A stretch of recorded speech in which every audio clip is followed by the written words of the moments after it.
a este tiempo para que podamos extraer de la palabra lo que el Señor quiere decirnos en esta noche. Amén. Oremos. Padre, nos acercamos a ti con hambre, con sed. Somos hijos. Somos hijos y en esta casa sabemos que hay mesa, hay provisión. Y nos acercamos a la mesa y nos acercamos con confianza, Señor, para tomar lo que tú tienes para nosotros. Señor, háblanos a través de tu palabra.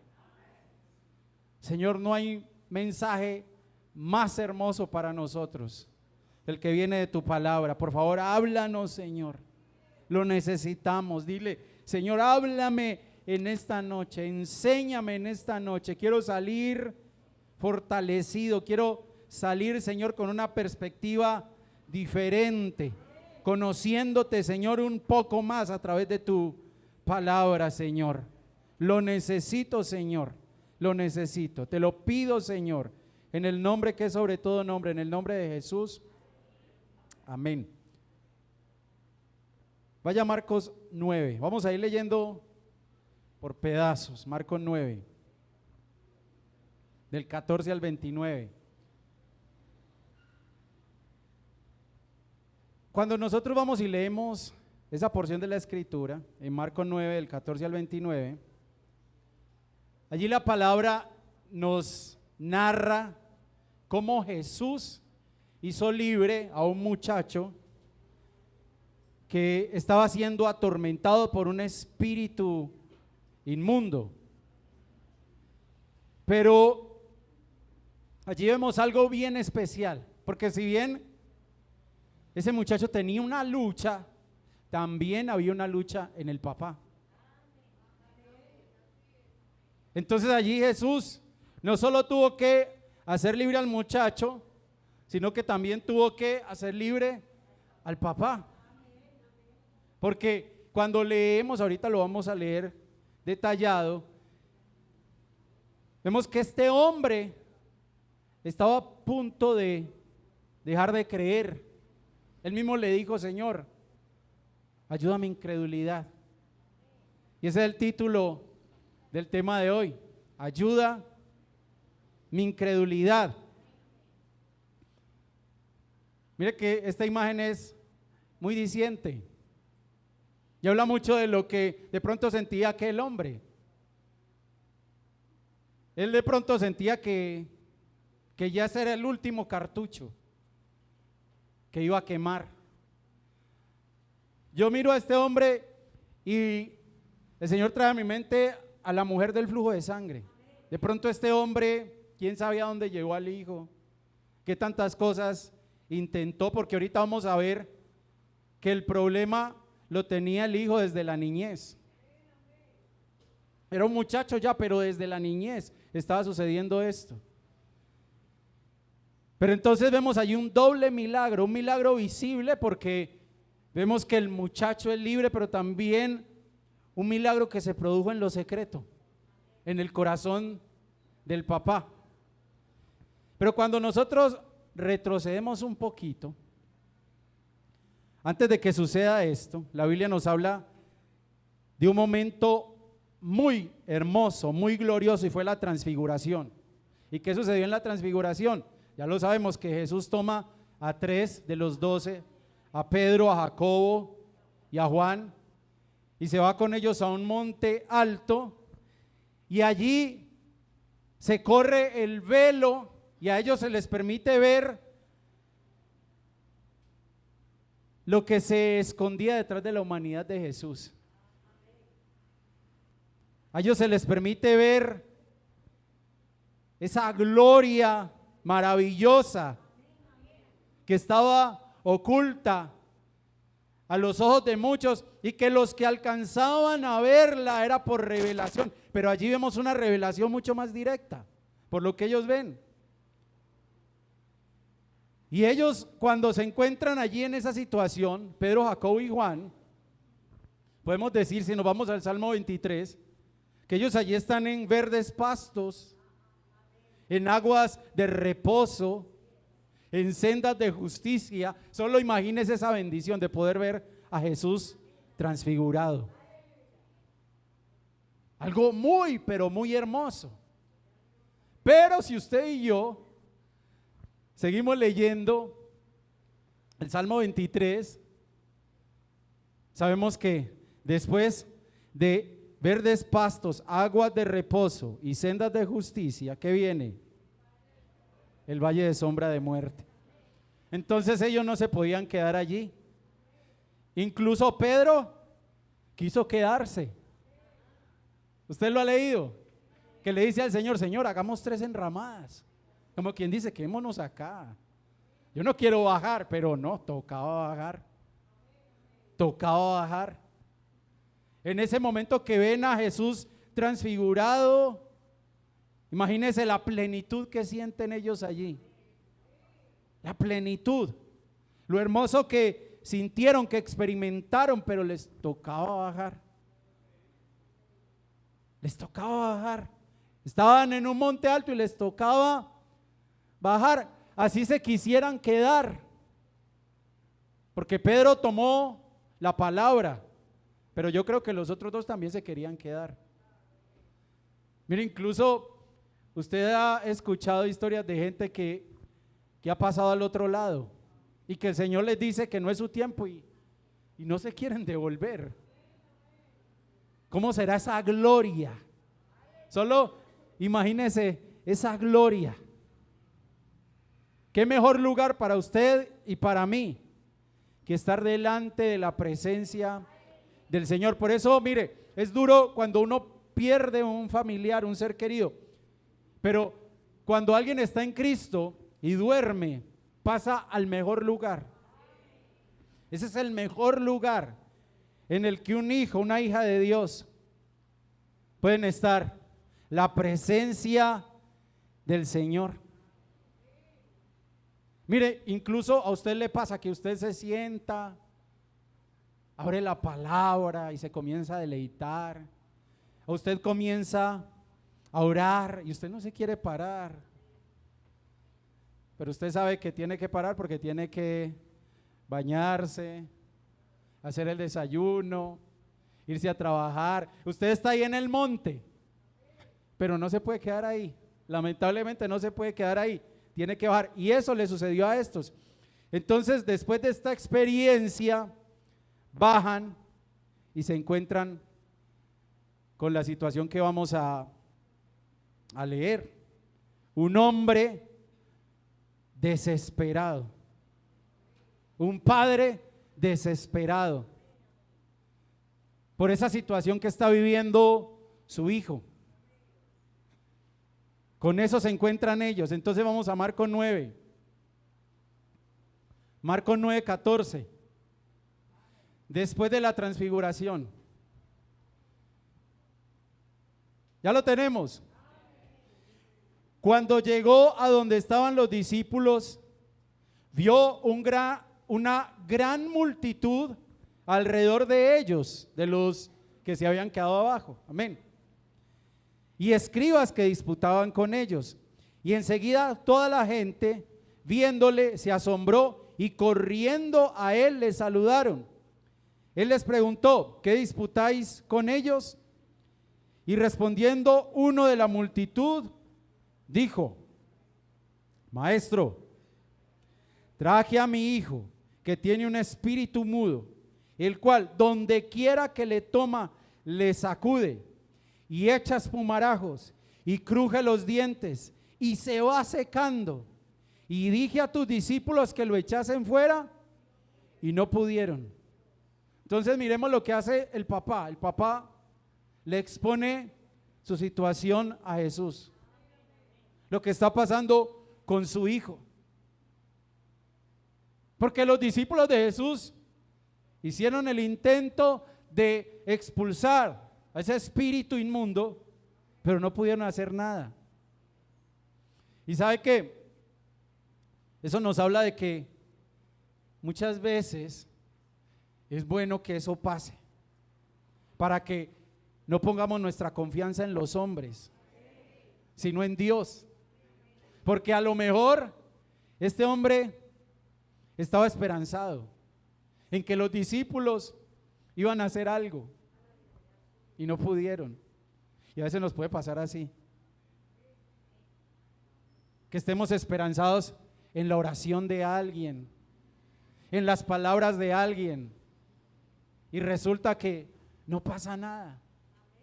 Y lo que está buscando muchas veces el Señor es que en vez de depender de la oración de otro, usted y yo vayamos a doblar nuestras rodillas y que oremos nosotros y que clamemos nosotros y que busquemos su ayuda. Por eso en el Salmo 121 versículos 1 y 2, ¿qué dice? Alzaré mis ojos a los montes. ¿De dónde vendrá mi socorro? Mira esa pregunta. ¿De dónde vendrá mi socorro? Y a veces pensamos que nuestro socorro viene de los montes. Y al no hallar respuesta, al no hallar solución, entonces entendemos que nuestro socorro viene de Jehová, que hizo los cielos y la tierra. Mire, incluso la descripción que hace el papá del muchacho, si nosotros leemos hoy esa descripción de lo que sucedía con el muchacho, algunos dirían, ese muchacho tenía epilepsia. Incluso cuando miramos esa misma historia en Mateo, el papá se acerca a Jesús y le dice que su hijo es lunático, que su hijo está loco. Un lunático es una persona que en ciertos momentos tiene episodios de locura. Pero había algo más allá. Porque de pronto, no sé si en esa época se hablaba de epilepsia, creo que no. Pero si miramos todo lo que sucedía, podríamos decir epilepsia. Pero había que ir a la raíz del problema. Porque si bien esto era una manifestación física de algo que padecía el muchacho, ¿cuál era la raíz de todo? ¿Qué era lo que de verdad estaba sucediendo allí? Porque sabemos que muchas veces hay cosas que se manifiestan en el cuerpo, pero ¿dónde tienen su origen? En el alma de la persona. En el alma de la persona. Recordemos la mujer encorvada. ¿Cuánto tiempo duró esa mujer así? 18 años. Encorvada. Y muchos podrían decir que esto era una enfermedad que había en su hueso, simplemente una enfermedad y ya.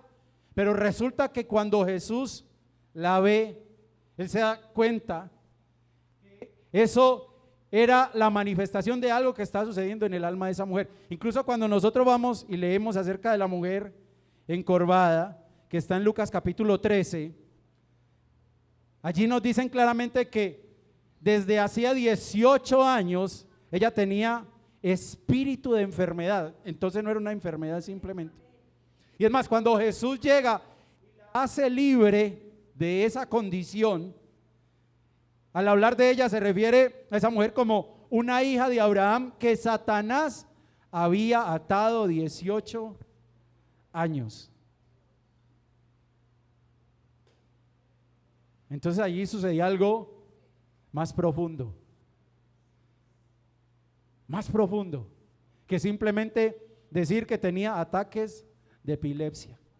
Allí sucedía algo mucho más profundo. Es más, el papá ya lo sabía.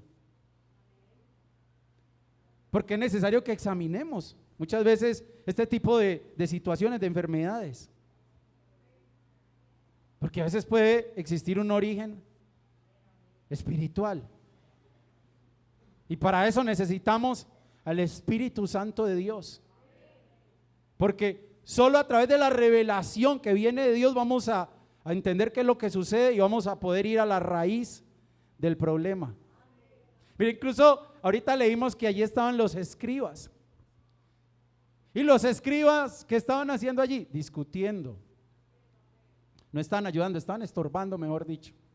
Al menos los discípulos trataron de hacer algo, pero los escribas estaban discutiendo.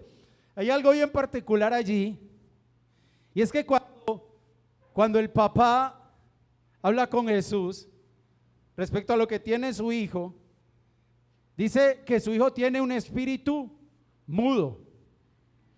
Entonces allí había un problema. ¿Por qué? Porque resulta que en ese tiempo los exorcistas judíos consideraban que ese era un espíritu prácticamente imposible de expulsar. ¿Por qué? Porque ellos creían que era necesario saber el nombre para poder expulsarlo. Y si era un espíritu mudo, ¿cómo iban a saber el nombre?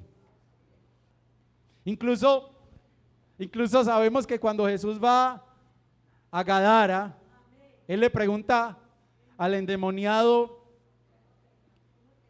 ¿cómo te llamas? ¿Cómo te llamas? Al hombre endemoniado. Aunque la pregunta no fue precisamente para el hombre, sino para lo que estaba allí dentro del hombre. Y hay una respuesta: Legión, porque somos muchos. Pero hay algo que tenemos que tener claro, y es que el poder de Dios no se puede encasillar. El poder de Dios no se puede encasillar, porque ahorita vamos a ver cómo Jesús no tuvo necesidad de saber cuál era el nombre del espíritu para hacer libre al muchacho. Y estos escribas, cuando usted lee acerca de los escribas, eran bien cuadriculados, bien religiosos. Entonces veamos la situación que se estaba viviendo allí en ese momento.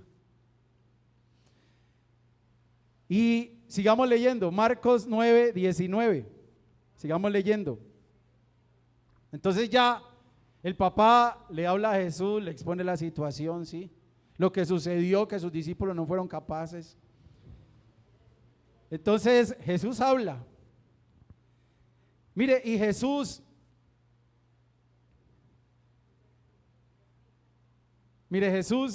no se pone con pañitos de agua tibia, sino que él dice lo que se tiene que decir. Por eso muchos no querían a Jesús, porque él hablaba con la verdad. Amén. Entonces dice: y respondiendo él, versículo 19, y respondiendo él les dijo: oh generación incrédula. Mire qué regañada.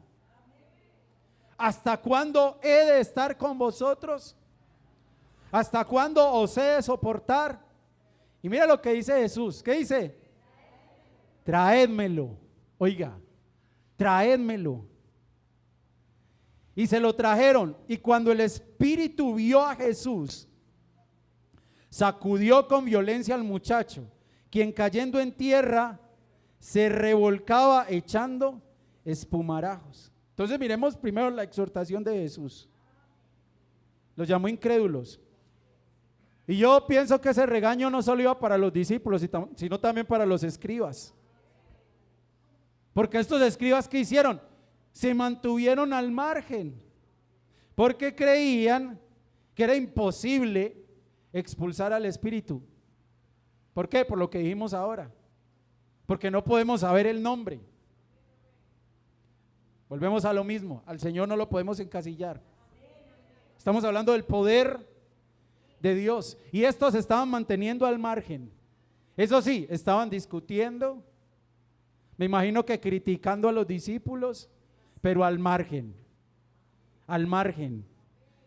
Y vemos a los discípulos que fallaron, a pesar de que Jesús, cuando leemos en Marcos 3, del 13 al 15, cuando el Señor escoge a los 12, una de las cosas que Él hace es darle a ellos autoridad sobre los espíritus inmundos. Y sin embargo ellos fallaron allí. Ellos fallaron. Entonces el Señor los exhorta. Les faltó fe.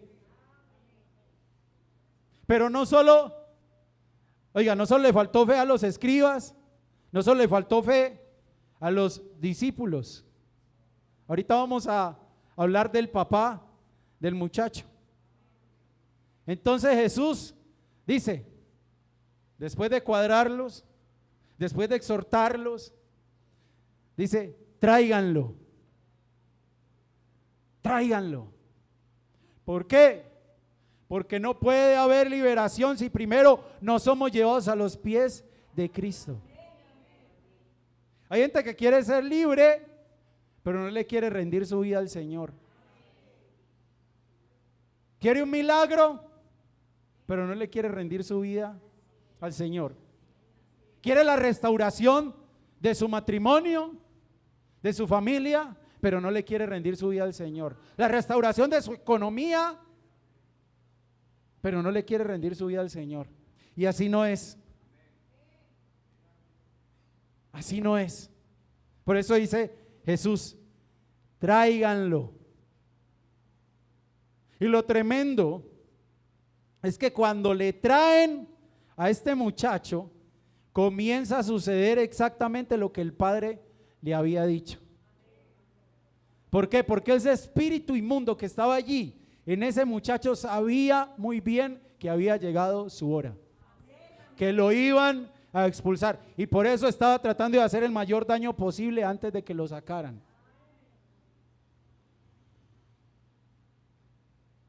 Mire, hay algo que uno logra ver allí, y es que cuando le traen al muchacho, el espíritu inmundo se manifiesta violentamente, así como el padre lo había dicho. Y muchas veces sucede que cuando nos acercamos a Jesús, parece que las cosas empeoran. Pero ¿sabe por qué empeoran? Porque llega el tiempo de la liberación. En el tiempo de la liberación, en el tiempo de la restauración, tiene que haber un revolcón. Tiene que haber un revolcón. Eso lo vemos allí. Inmediatamente se comienza a alborotar ese espíritu inmundo. ¿Por qué? Porque ese era el tiempo de la liberación para ese muchacho que había padecido durante tanto tiempo. Y a veces hay gente que dice, pero es que cuando yo me acerco al Señor, como que todo empeora. ¿Por qué? Porque viene el tiempo de la liberación. Porque viene el tiempo de la liberación, es por eso. Es por eso. Entonces sigamos leyendo. Marcos 9. Mire, cuando usted se acerca al Señor, usted tiene una necesidad y abre su boca, abre su corazón y se la expresa al Señor. El Señor no se queda callado. El Señor le responde.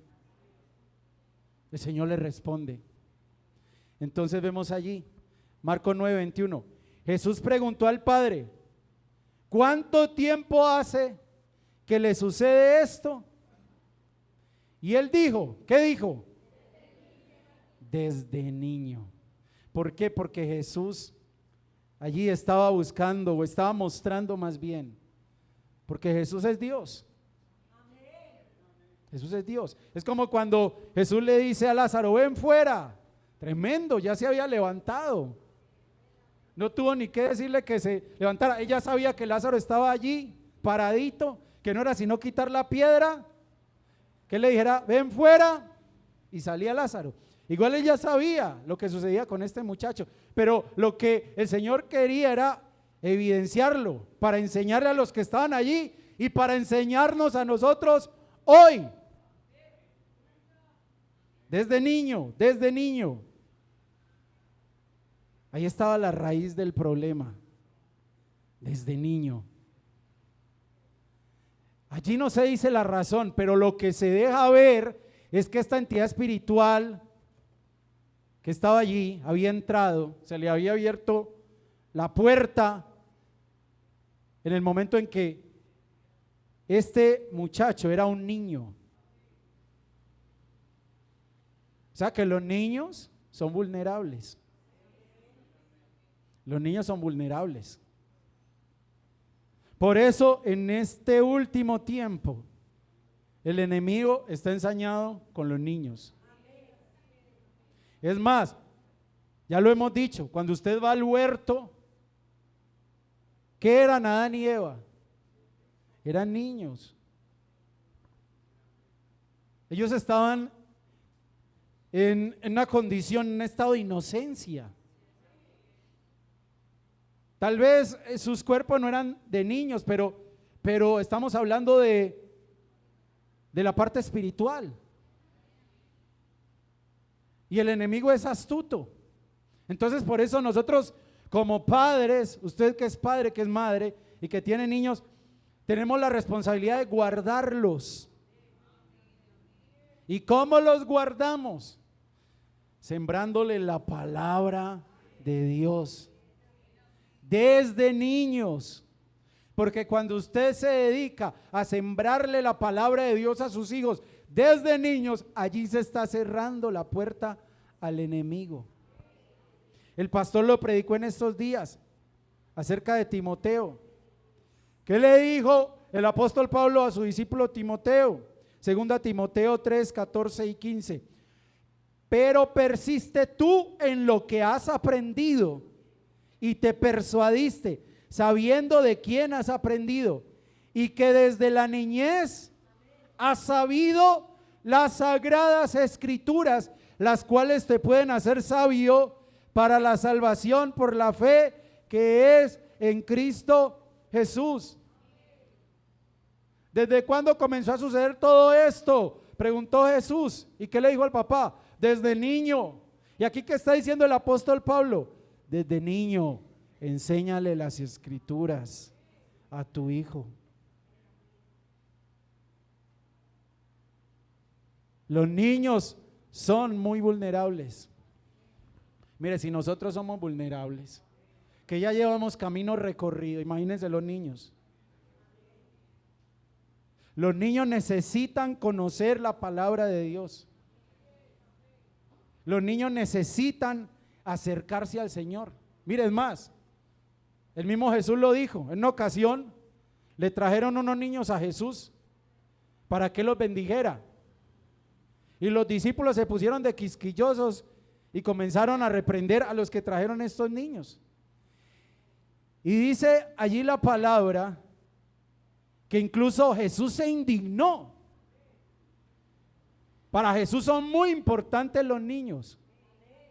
Mira, a veces nosotros pensamos de los niños, ay no, él no entiende, no entiende. Eso es lo que nosotros creemos. Él no capta todavía, sí capta, sí entiende. Son muy buena tierra para sembrar la semilla. Mira, usted le dice a un niño lo que nos ha dicho muchas veces la pastora, usted le dice a un niño algo y él lo cree. En cambio nosotros muchas veces, sí será, sí será así. En cambio a un niño, usted le dice, usted le enseña y él abraza más fácilmente eso que nosotros muchas veces. ¿Y qué dijo Jesús? Dejad a los niños venir a mí y no se lo impidáis. ¿Por qué? Porque de los tales es el reino de Dios.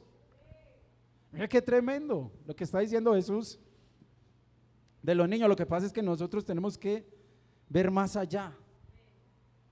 Usted tiene que dejar de mirar un niño. Usted tiene que empezar a mirar una mujer virtuosa, un siervo del Señor, un guerrero del Señor, un ministro del Señor. Mirar más allá.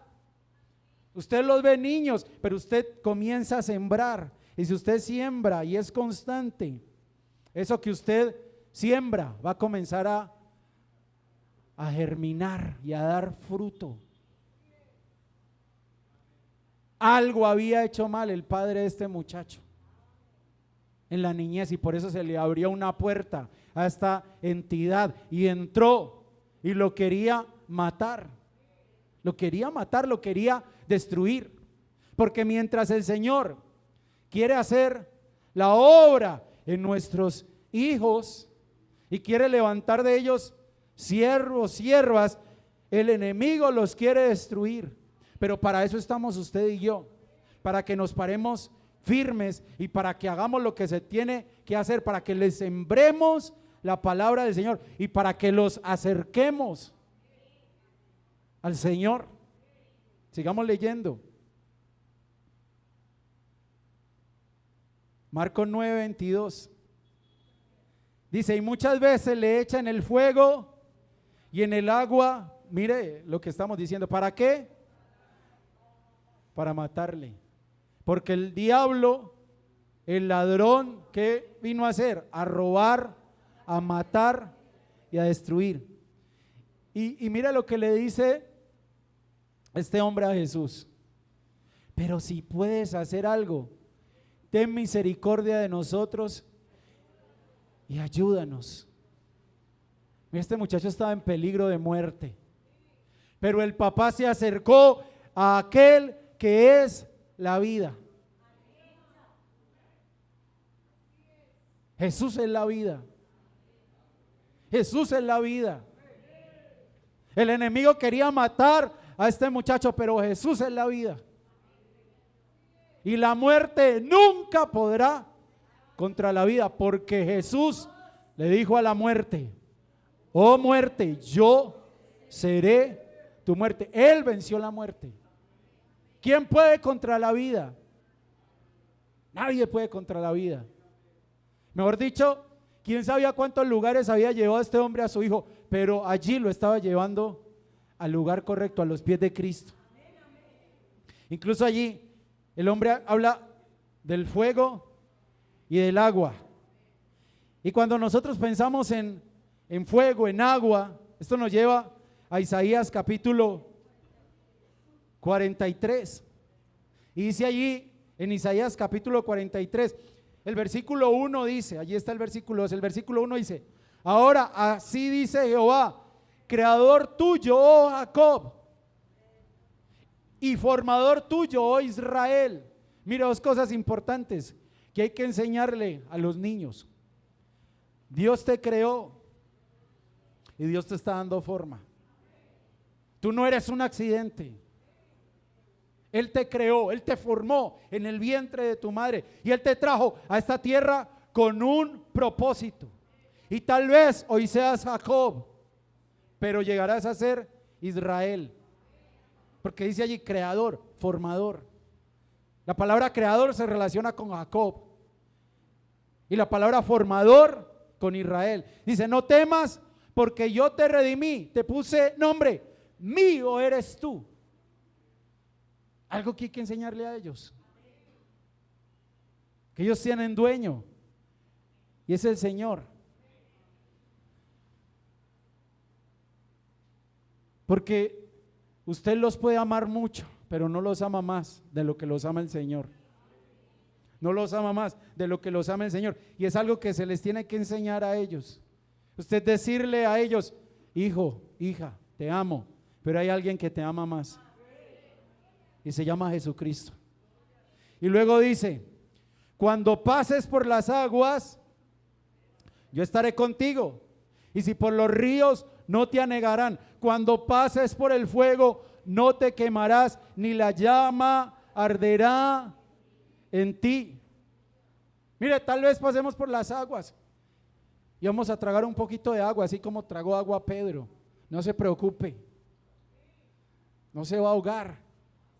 Y tal vez pasemos por el fuego y se sienta el calorcito y a lo mejor sudemos, pero no se preocupe, el fuego no lo va a consumir.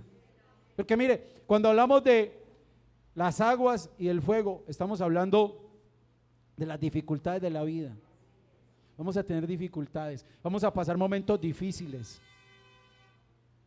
Y eso es algo que también se le tiene que enseñar a las actuales generaciones. Porque usted sabe que a la actual generación se le llama la generación de cristal. ¿Por qué? Porque con nada se quiebra.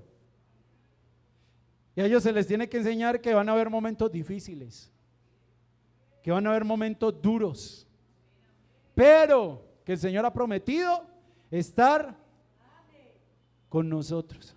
Que si nosotros pasamos por las aguas o por el fuego, pero si vamos tomados de la mano del Señor, vamos a salir adelante. Ahora me dirá usted: ¿y eso qué tiene que ver con lo del muchacho? Mire,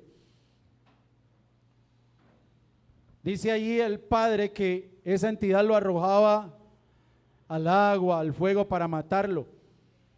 Cuando usted no tiene a Dios, porque es que mire, los problemas, las dificultades, las adversidades suceden con Dios o sin Dios. Usted en el mundo también pasa por momentos difíciles, Pero ¿qué sucede? Muchas veces cuando una persona no camina con Dios y pasa por este tipo de situaciones, y cuando viene una entidad de estas y toma el control, entonces la persona está pasando por el agua o por el fuego, y esta entidad lo impulsa a quitarse la vida, a la muerte. Eso puede pasar muchas veces. Cuando usted tiene al Señor, pues puede estar viviendo un momento muy difícil, muy duro, pero usted se agarra fuerte de la mano del Señor. Y el Señor le habla, el Señor le da palabras de aliento y usted sigue adelante. Pero cuando usted no tiene al Señor, el enemigo toma ocasión. Eso sucede muchas veces. ¿Cuántos no se quitan la vida porque no ven salida, no ven solución?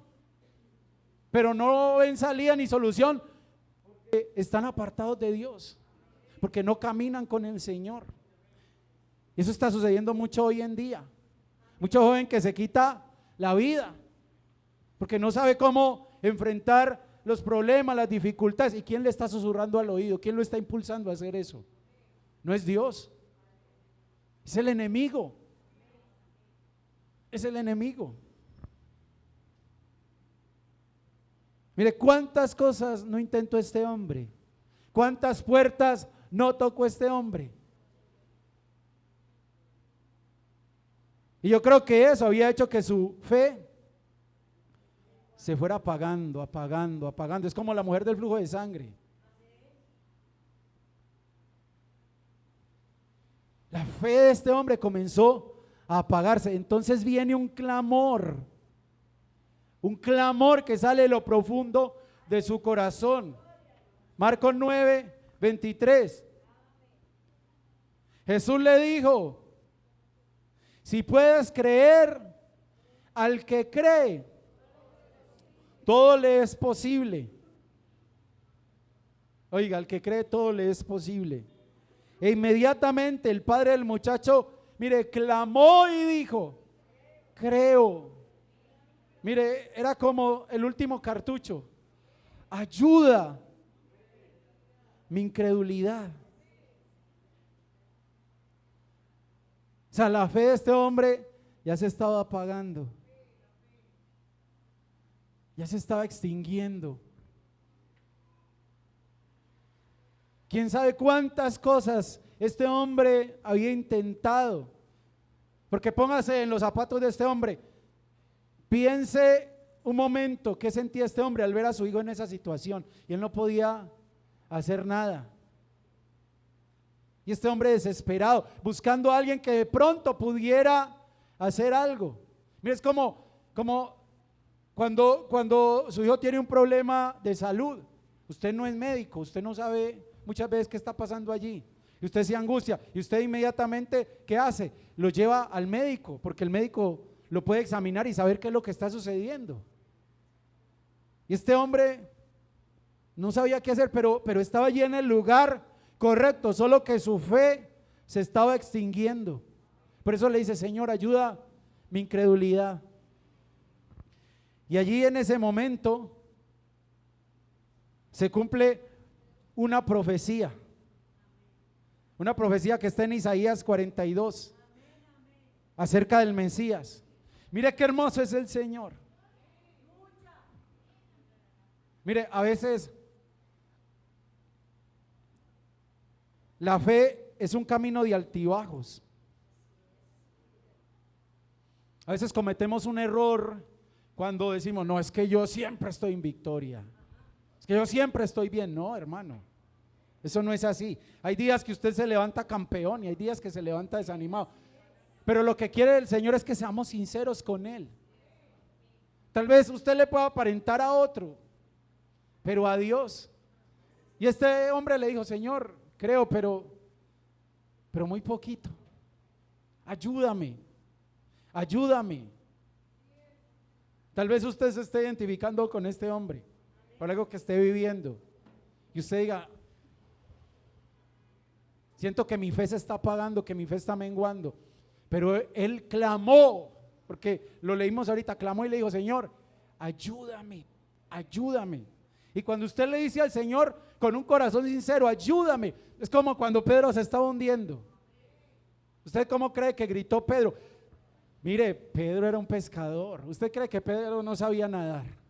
Claro que sabía nadar, pero imagínese la situación en la que estuvo, que un experto pescador y nadador, eso lo asume uno porque imagínese a dónde se metían ellos a pescar, mar adentro, y se asustó. Pero ¿qué hizo? En medio de su temor, clamó. Y entonces dice aquí, hablando del Mesías, no quebrará la caña cascada, ni apagará el pábilo que humeare, por medio de la verdad traerá justicia. ¿Qué hizo el Señor Jesús? La fe de ese hombre se estaba apagando. ¿Y qué hizo el Señor Jesús? La avivó. Ahora miremos el contraste de este milagro con el del hombre paralítico. Los 4 que lo llevaban tenían tanta fe que se subieron al techo, abrieron el techo y lo pusieron allí. Igual, mire, lo pusieron a los pies de Jesús. Es que aquí está lo tremendo. Y tenían mucha fe. Es más, dice la palabra, y Jesús al ver la fe de ellos, sigue. Pero mire lo tremendo. La clave, hay que tener fe, amén. Pero la clave está a los pies de Jesús. Porque este hombre también llevó al hijo a los pies de Jesús y este hombre tenía muy poca fe. Pero lo llevó a los pies de Jesús. Es que ahí está la clave. Ahí está la clave. A los pies de Jesús. Tenía poca fe, sí. Se le estaba apagando, sí. Pero lo llevó a los pies de Jesús. Ahí está la clave. Tal vez para muchos este muchacho ya era un caso perdido. No, ese ya termina muerto. No. Para el Señor no hay casos perdidos. Allí había una lucha, un conflicto en el joven, pero también en el papá. Por eso recordemos que eso lo venimos viendo desde hace mucho tiempo. El pastor lo ha enseñado ya desde hace mucho tiempo. Que cuando Jesús iba a entrar a Jerusalén para ir a morir como el Cordero de Dios, le dio una orden a los discípulos y les dijo: id a la aldea que está enfrente de vosotros y luego hallaréis una asna atada y un pollino con ella, desatadla y traédmelos. ¿Qué estaba haciendo Jesús allí? Estaba desatando al papá para luego desatar al hijo. Mire, muchas veces vemos a nuestros hijos cautivos. ¿Y qué tenemos que hacer? Mirarnos, porque puede ser que lo que esté sucediendo con ellos sea el reflejo de algo que hay en nosotros. Y queremos liberación para ellos, pero primero tenemos que ser libres nosotros. Primero tenemos que ser libres nosotros. Sigamos leyendo, Marcos 9:25.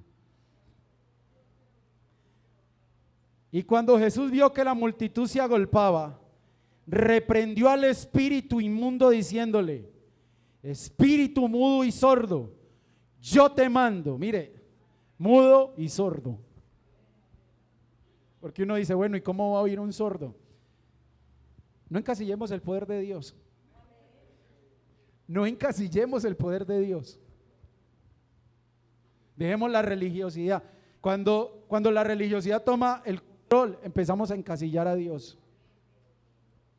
Espíritu mudo y sordo, yo te mando, sal de él y no entres más en él.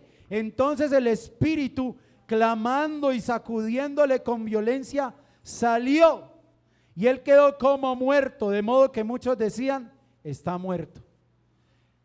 Está muerto, decían. Jesús es la vida. Pero Jesús, la vida, tomándole de la mano, le enderezó y se levantó. Mira la orden de Jesús. ¿Qué le dice el Señor Jesús al Espíritu? Que salga y que no entre más. Porque estas entidades contraatacan. hay contragolpe. Jesús lo enseñó en Mateo capítulo 12. Él habló del espíritu inmundo que sale del hombre, que anda por lugares secos buscando reposo y no lo halla, y cuando regresa dice: volveré a mi casa de donde salí. Dice primero: volveré a mi casa donde salí, regresa, y si llega y encuentra la casa desocupada, barrida y adornada, pues va por otros 7 peores y toma posesión nuevamente. Por eso Jesús es muy específico y le dice que salga y que no regrese. Miren la orden de Jesús: que salga y que no regrese. Pero hay algo bien especial cuando leemos esta historia en Lucas capítulo 9 versículo 42. Allí se añade algo y dice que después de haber hecho libre al muchacho, Jesús se lo devolvió a su padre. ¿Para qué se lo devolvió a su padre? Para que su padre empezara a hacer aquello que no había hecho desde la niñez, y por lo cual se había abierto la puerta para que esa entidad entrara. Desde la niñez hay que enseñarle a nuestros hijos la palabra de Dios. Desde la niñez hay que acercarlos al Señor. Desde la niñez, y más en este tiempo. Este tiempo es un tiempo peligroso. Es un tiempo en el cual el enemigo le quiere robar la inocencia a nuestros hijos. Por eso usted y yo hoy más que nunca tenemos que enseñarles. Recuerde la pregunta que le hizo el Señor a Adán: ¿quién te enseñó? ¿Quién te enseñó? Hay que enseñarle a los hijos la palabra de Dios. Cuando usted le enseña la palabra de Dios, es como si usted estuviera colocando un vallado. Un vallado. La palabra de Dios es escudo. La palabra de Dios guarda. Por eso les tenemos que enseñar a ellos la palabra de Dios. Y por eso Jesús lo hace libre y se lo entrega al papá. Como diciéndole: ahora sí, empieza a hacer lo que tenías que hacer desde un principio. Empieza a hacer lo que tenías que hacer. Ese tiempo que perdiste tiene que ser recuperado. Y lo tremendo es que la palabra habla de eso, de que el Señor restituye años. Porque usted puede decir: no, pero es que yo no le sembré a mi hijo desde la niñez la palabra de Dios. El Señor restituye el tiempo. Hay que comenzar a hacerlo. La palabra del Señor no vuelve vacía. Téngalo por seguro. Tal vez su hijo haga como que no escucha, pero la palabra de Dios no vuelve vacía. La palabra de Dios no vuelve vacía. Entonces sigamos leyendo en Marcos 9:28.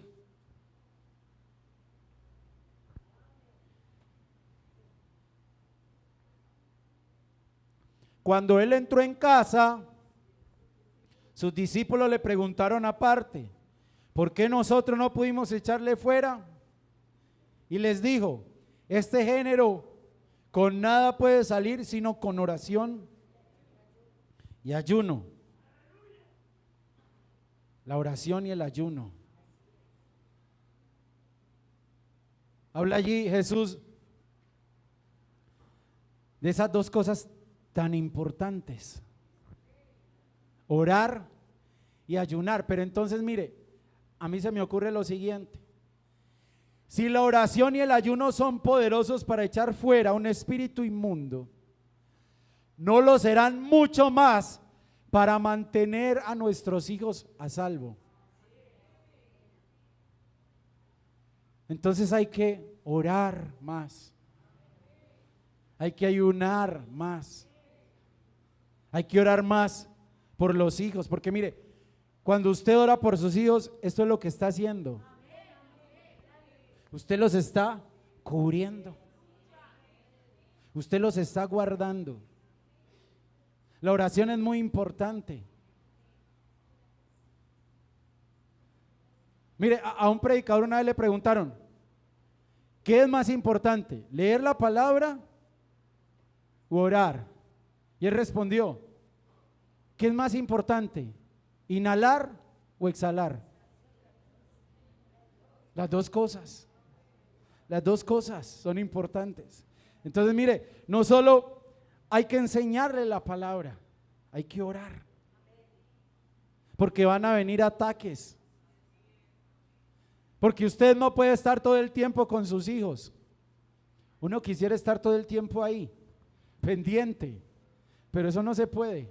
Pero hay alguien que siempre está allí, el Señor. Por eso es necesario que usted y yo intercedamos. Enséñele la palabra cuando esté con ellos. La palabra, el mensaje de salvación. Siembre la palabra, siembre la palabra. Y cuando no esté con ellos, ore. Clámele al Señor, que el Señor los guarde, que el Señor los proteja. Esa es la tarea que tenemos que hacer. Eso es algo que tal vez el papá de este muchacho no había hecho. Y por eso en la niñez vino esta entidad y tomó el control y lo quería matar. Pero gloria a Dios que apareció Jesús, porque Él vino a deshacer las obras del diablo. Él vino a deshacer las obras del diablo.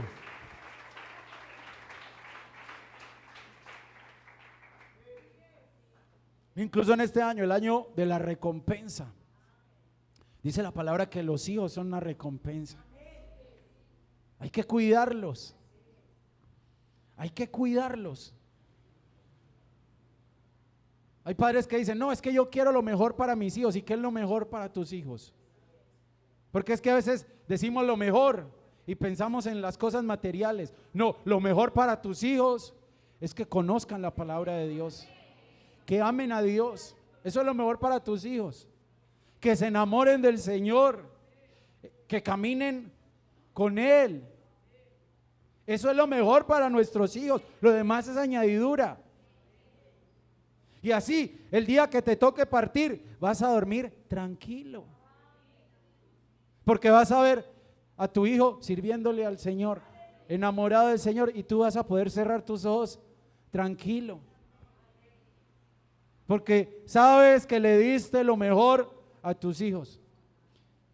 Mire, y tal vez en este momento estemos trabajando muy duro y esforzándonos y le estemos dando a nuestros hijos el alimento, el vestido, el estudio y muchas cosas, y decimos, le estoy dando lo mejor a mis hijos, pero si no les estás dando la palabra de Dios, ahí no hay nada.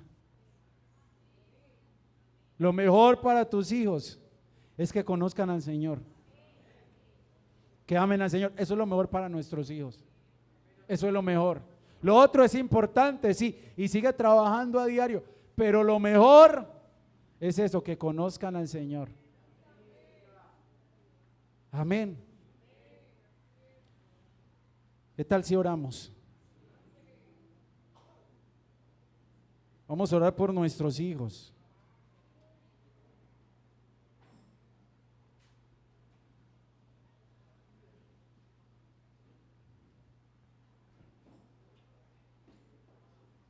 Que si están en las garras del maligno porque se han apartado del Señor y está allí el enemigo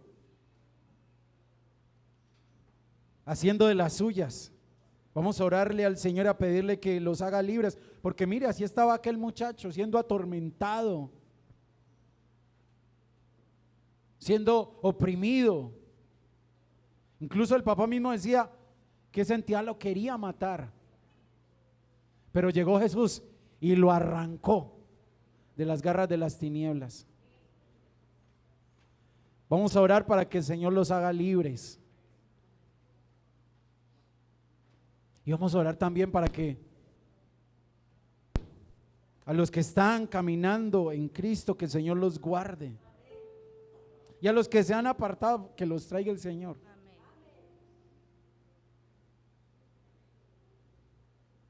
Recuerde a la mujer encorvada, ¿qué dijo Jesús? Que era una hija de Abraham.